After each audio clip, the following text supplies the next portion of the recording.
I think it's not incredibly well understood what airbrush is.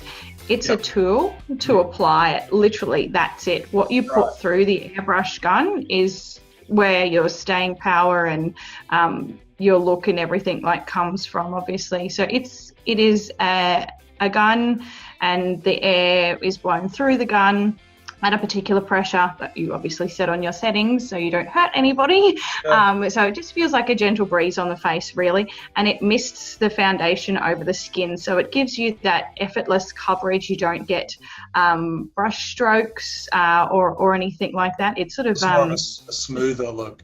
It is, yeah. I guess that's probably where the term airbrush comes from, with like in an editing sense with airbrush, it's a smoothing, But for you, it literally is being sprayed on, right? Like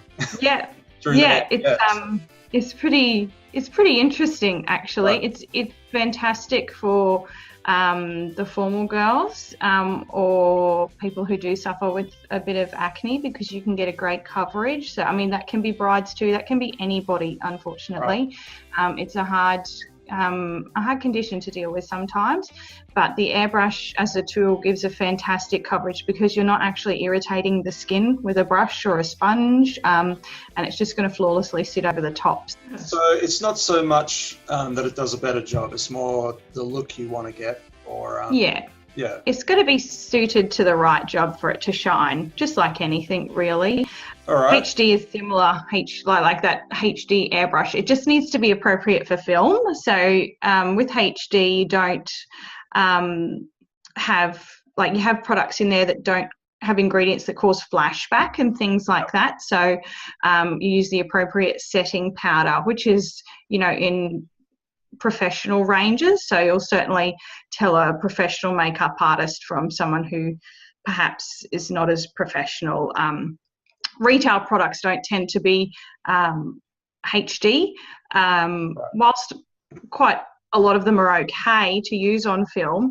They're not formulated specifically that way, and that's when you'll find if you get sort of that white sort of cast, so like how you see like a shine. Yeah, it just doesn't photograph as well. Okay. Yeah. It can actually photograph horrendously sometimes as well. So.